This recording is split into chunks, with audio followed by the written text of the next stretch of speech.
Engkau Bapa-Ku yang baik,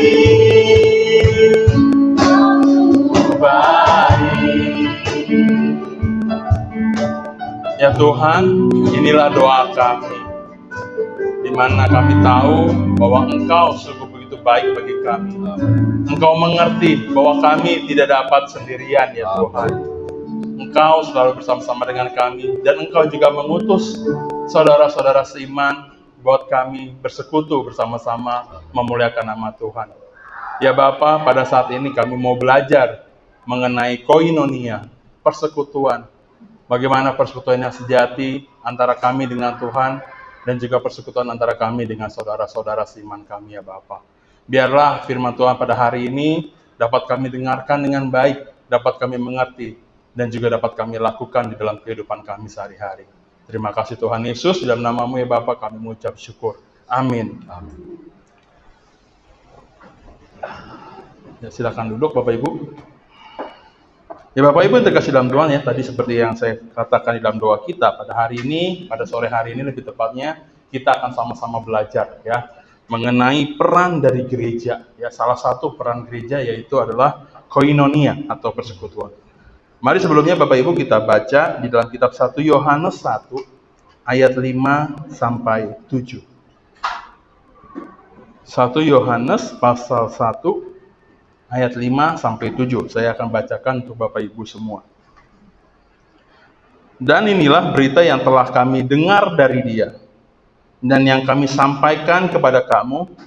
Allah adalah terang, dan di dalam Dia sama sekali tidak ada kegelapan. Jika kita katakan bahwa kita beroleh persekutuan dengan Dia, namun kita hidup di dalam kegelapan, kita berdusta, dan kita tidak melakukan kebenaran. Tetapi jika kita hidup di dalam terang sama seperti Dia ada di dalam terang, maka kita beroleh persekutuan seorang dengan yang lain. Dan darah Yesus, anaknya itu, menyucikan kita daripada segala dosa. Nah Bapak Ibu, tadi saya katakan ya, hari ini kita belajar tentang koinonia. Koinonia itu adalah salah satu dari tugas atau peran gereja. Ya, yaitu ada koinonia, marturia, diakonia, dan kemudian ada juga beberapa pemahaman teologi ya yang membedakan. Ada juga tambahannya yaitu didaskalia dan liturgia. Nah Bapak Ibu, kembali kita dulu belajar dulu ya pengertian tentang gereja atau eklesia. Ya, gereja atau eklesia sendiri di dalam kitab 1 Petrus 2 ayat 9 adalah sekumpulan atau perkumpulan orang percaya yang telah dipanggil keluar dari dunia kepada terangnya yang ajaib. Jadi ini adalah gereja, ya, perkumpulan atau sekumpulan orang yang percaya yang sudah dipanggil oleh Tuhan keluar dari kegelapan dalam kehidupan lamanya menuju kepada terangnya yang ajaib atau kepada terang Tuhan yang ajaib. Jadi ketika khotbah hari ini saya akan banyak mengatakan kalimat atau kata gereja atau istilah gereja, itu bisa menyebutkan gereja secara organisasi seperti gereja kita, Gereja Kristen Kalang Kudus, tetapi itu juga bermakna atau berarti gereja yaitu kita sendiri, ya, pribadinya, individunya. Ya, kita ini adalah gereja itu sendiri. Ya, jadi ketika saya hari ini akan mengucapkan kata gereja, itu bisa berarti gereja organisasi, ya, atau juga gereja kita sendiri, ya, pribadi kita sendiri.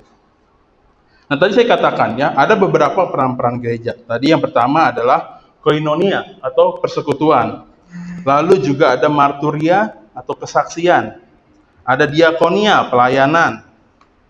Lalu tadi saya katakan, ada beberapa pemahaman dari doktrin-doktrin teologi yang juga membedakan. Ya, ada didaskalia, pengajaran, dan juga liturgia, ibadah.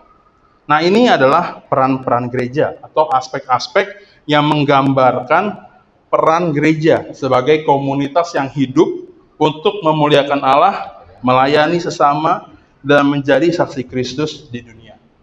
Ya, jadi kita baik 3 ataupun 5, ya kita sama aja ya.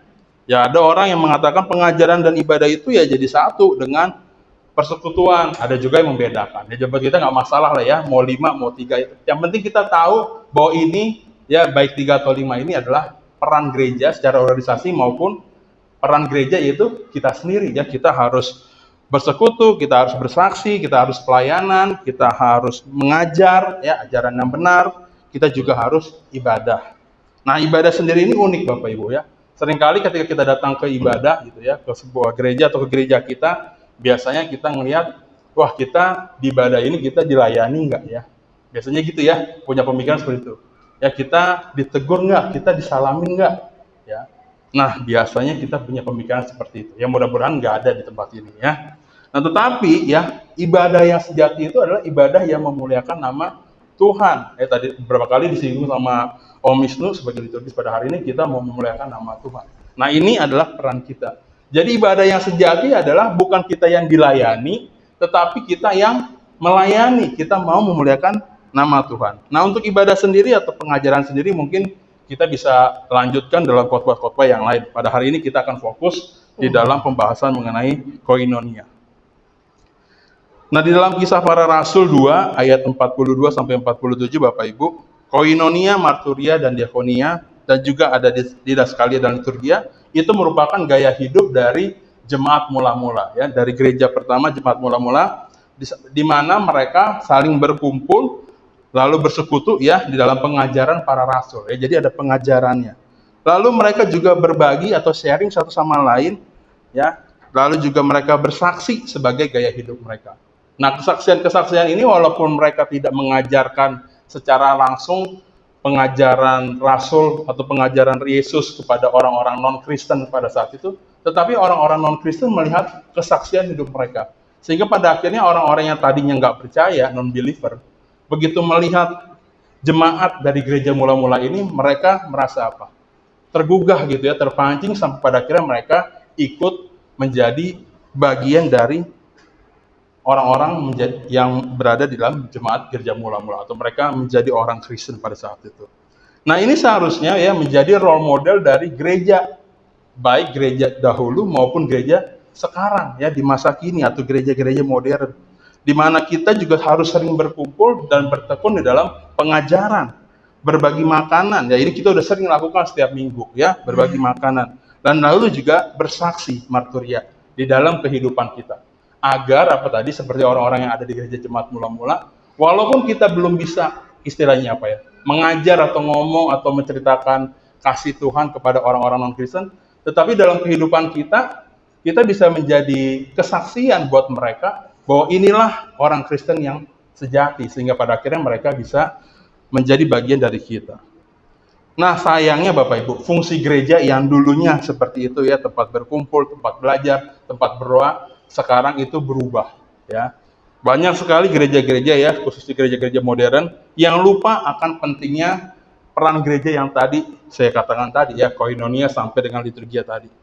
Sekarang ini banyak sekali gereja yang beralih fungsi ya, bukan lagi untuk menjadi tempat persekutuan, tetapi justru menjadi tempat entertainment ya, di mana seseorang bisa melihat lampu-lampu yang indah, bagaimana orang bisa menjadi gereja itu bisa menjadi tempat orang untuk perform, dan pada akhirnya orang-orang berlomba-lomba mendirikan gereja yang besar untuk apa? Untuk memancing jemaat-jemaat yang lain supaya menjadi bagian dari mereka.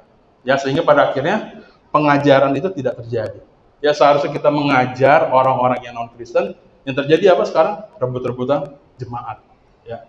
Fungsi gereja yang dulu, yang seharusnya menjadi role model, yang ada di gereja mula-mula, itu sekarang beralih fungsi. Nah mari Bapak Ibu, mari kita pelajari apa itu koinonia yang berdasarkan kitab 1 Yohanes 1 ayat 5-7 tadi kita baca. Ya. Yang pertama-tama kita lihat apa itu koinonia Bapak Ibu. Ya, koinonia sendiri ini adalah kata Yunani, ya bacanya adalah koinonia. Yang ketika kita terjemahkan ke dalam bahasa Indonesia, artinya adalah persekutuan. Nah, namun apa? Namun koinonia ini bukan hanya sekedar kita nongkrong bareng, kumpul bersama-sama, kayak misalnya kita nobar, nonton bola Indonesia kemarin, kita nobar kalah 4-0. Melainkan adalah persekutuan yang ada visi atau tujuan yang sama, di mana hubungan yang erat, yang mendalam antara sesama orang percaya dengan Tuhan. Nah, melalui firman Tuhan yang ada dalam kitab 1 Yohanes 1-5, 1 pas ayatnya 5-7 yang tadi kita sudah baca, kita akan memahami apa itu makna dari koinonia. Apa yang Tuhan kehendaki dari koinonia, dan mengapa ini menjadi penting bagi kita untuk melakukan koinonia.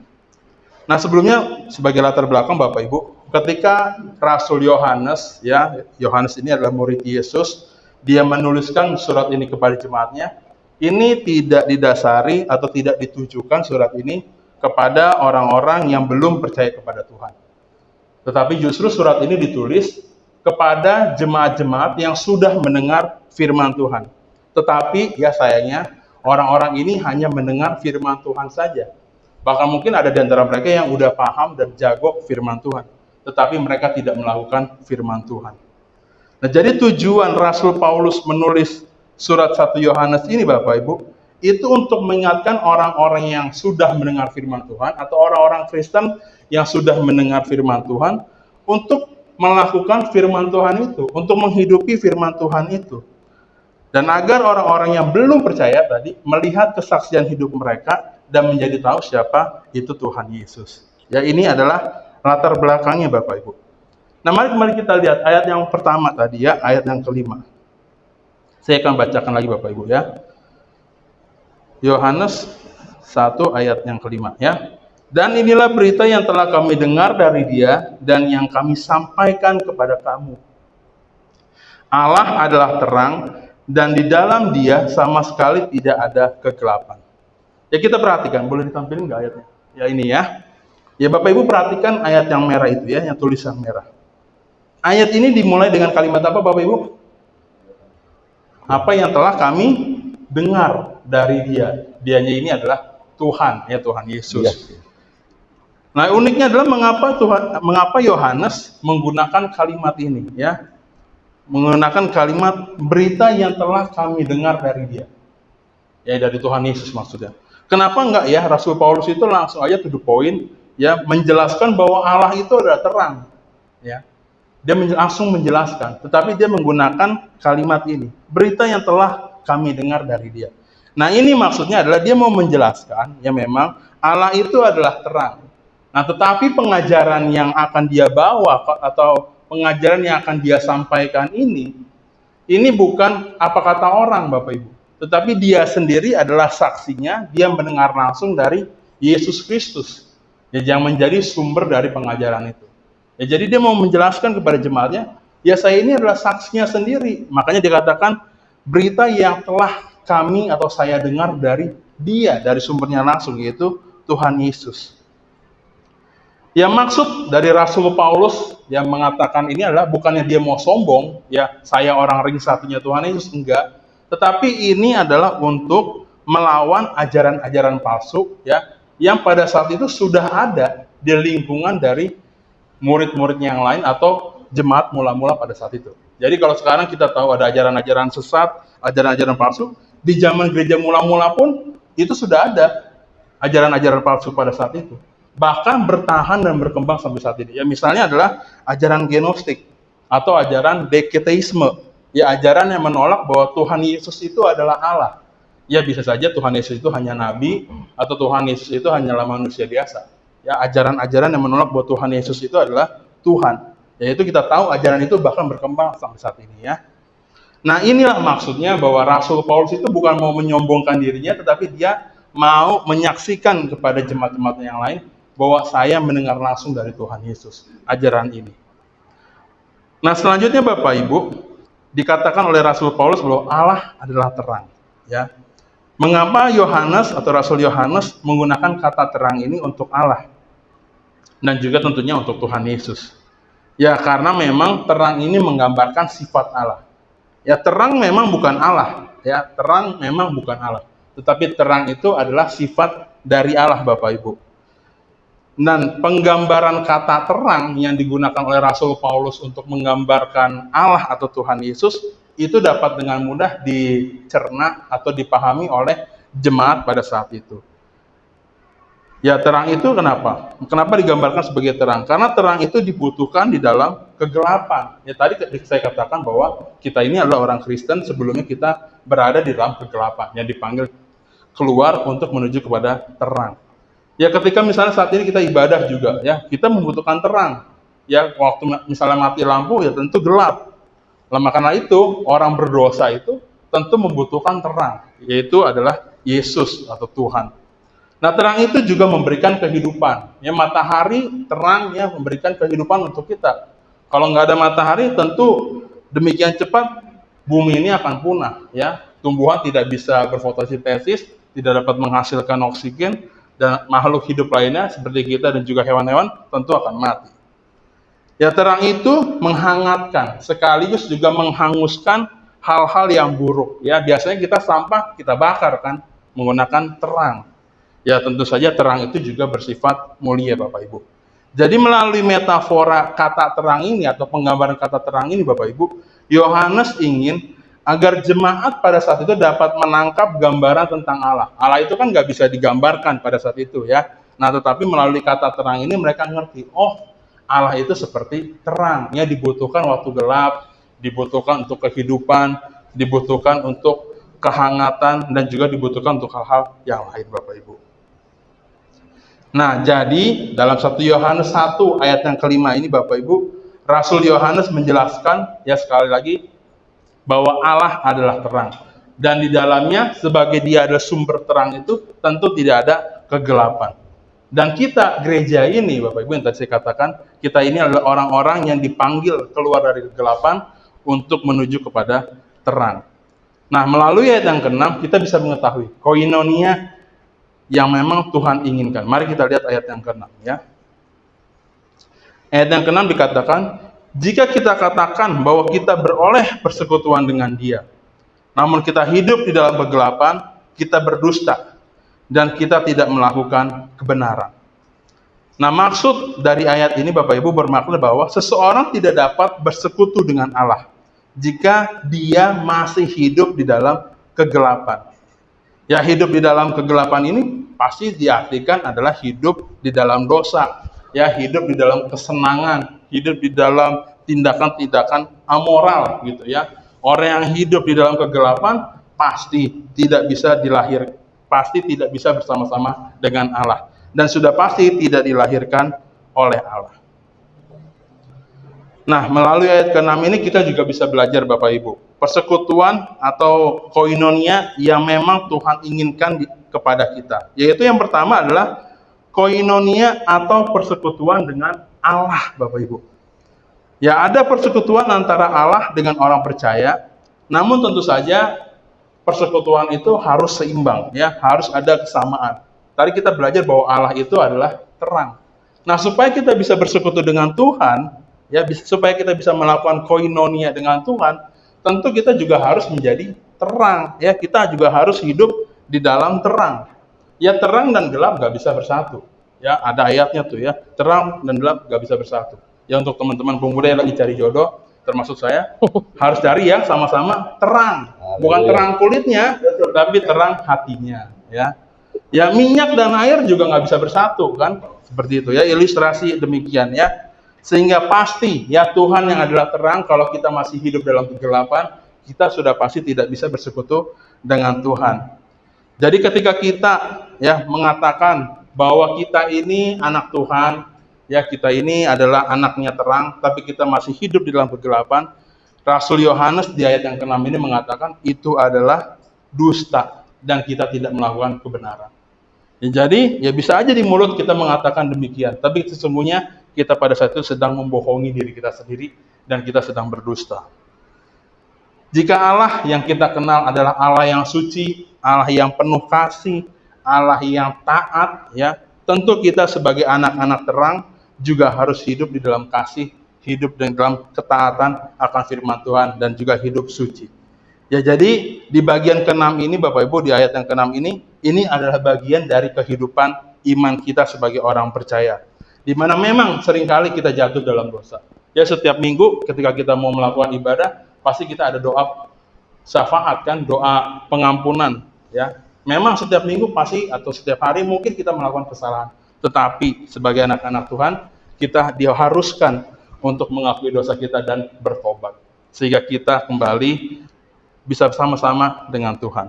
Nah, yang kedua Bapak Ibu dikatakan ya, atau yang Tuhan inginkan dalam persekutuan ini, kita juga melakukan koinonia atau persekutuan dengan sesama. Jadi selain kita bersekutu dengan Allah, Allah juga merindukan agar kita juga melakukan koinonia atau persekutuan dengan saudara seiman. Ya, inilah yang Tuhan rindukan, di mana kita bisa sehati, sepikir, dan satu tujuan dengan saudara-saudara seiman kita.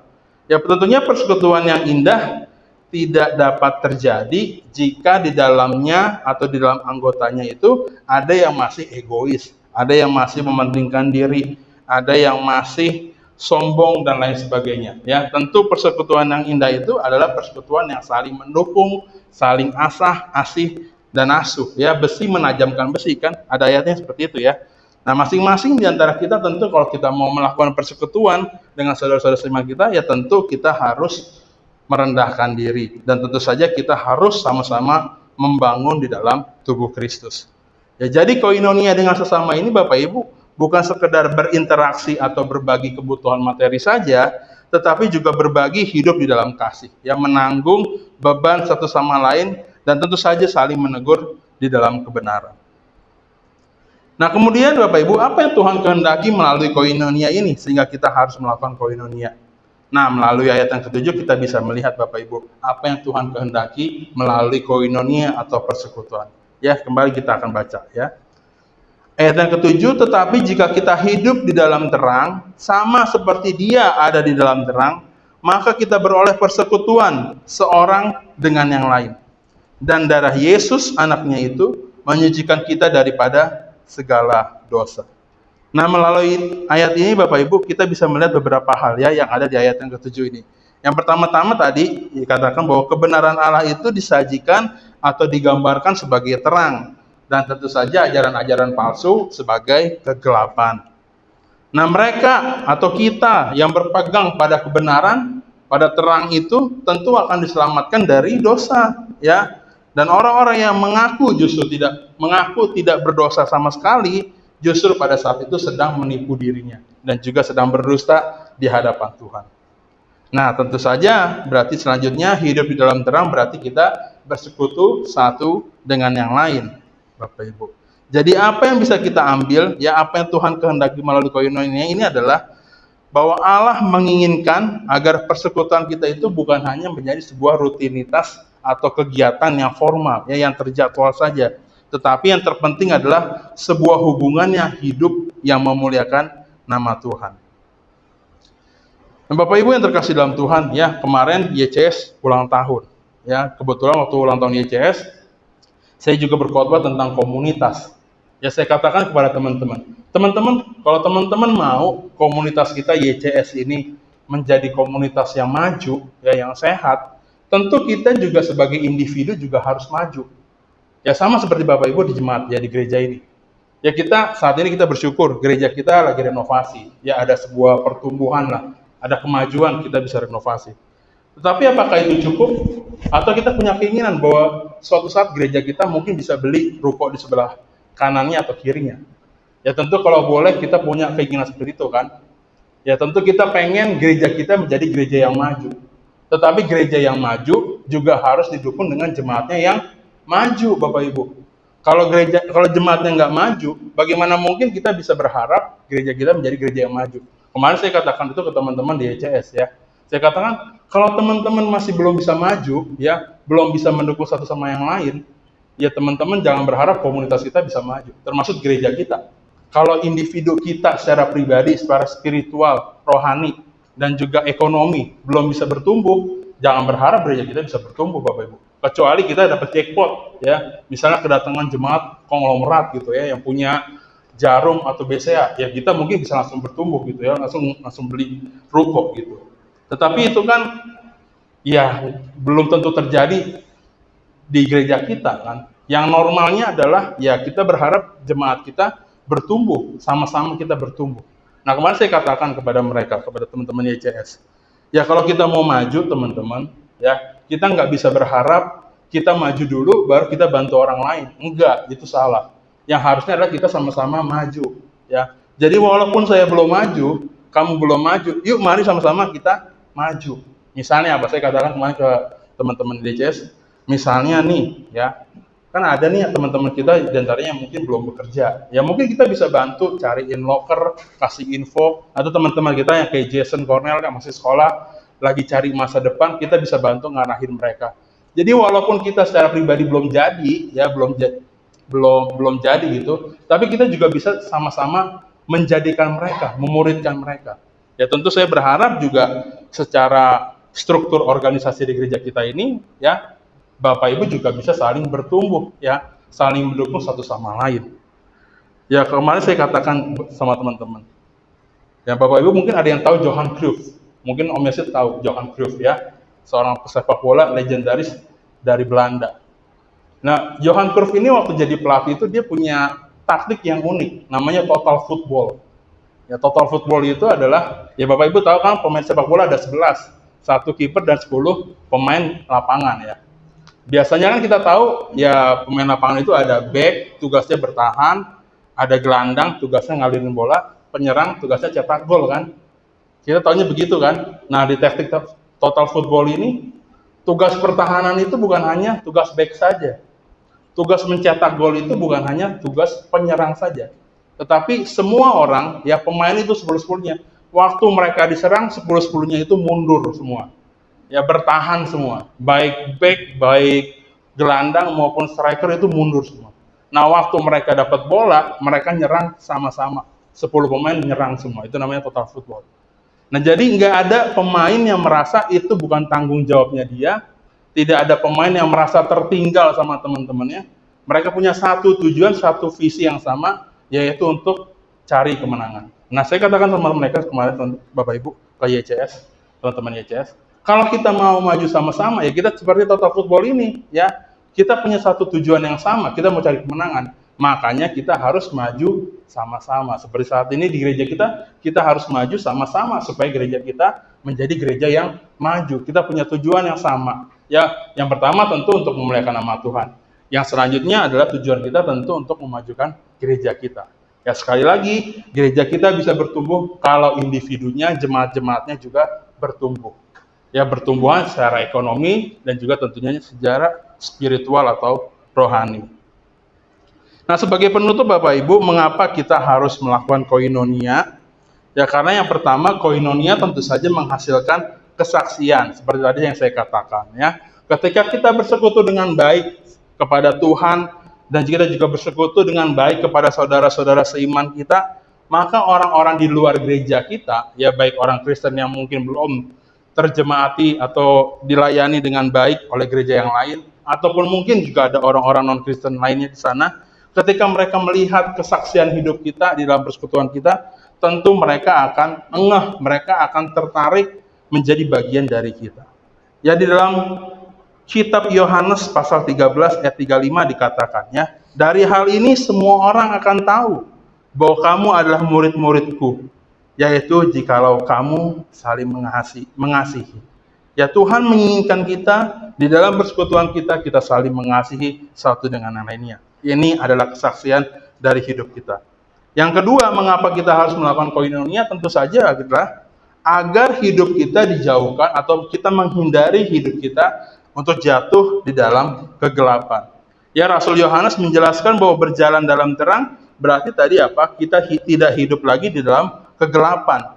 Jika kita bersekutu dengan Tuhan, Bapak Ibu, maka pasti kita akan selalu berjalan di dalam terang. Pasti kita terhindar dari hidup di dalam kegelapan. Nah, inilah mengapa pentingnya kita melakukan koinonia. Dan yang terakhir, mengapa kita harus melakukan koinonia selanjutnya adalah karena tentu saja persekutuan atau koinonia itu tujuannya tadi untuk memuliakan nama Tuhan. Inilah visi kita ya, tujuan kita yaitu memuliakan nama Tuhan. Ketika kita bersekutu dalam kasih dengan saudara seiman kita, di dalam kebenaran, pada saat itu juga kita sedang memuliakan nama Tuhan. Ya Bapak Ibu mungkin pernah ke sebuah taman bunga ya. Bunga-bunga itu tentu punya sebuah keunikan masing-masing. Ya, ada yang warnanya pink, ada yang warnanya mungkin putih, ada yang warnanya kuning, biru, ungu dan lain-lain sebagainya. Ya sebenarnya bunga-bunga ini udah indah, udah cakep. Ya sendiri-sendiri pun mereka cakep. Tapi waktu mereka disusun, ya mungkin berdasarkan warnanya, mereka jadi sebuah taman yang lebih indah dilihat. Nah, demikian juga kita, Bapak Ibu, baik YCS maupun jemaat semua, pasti punya keunikannya masing-masing. Dan pasti kita sudah indah di dalam Tuhan.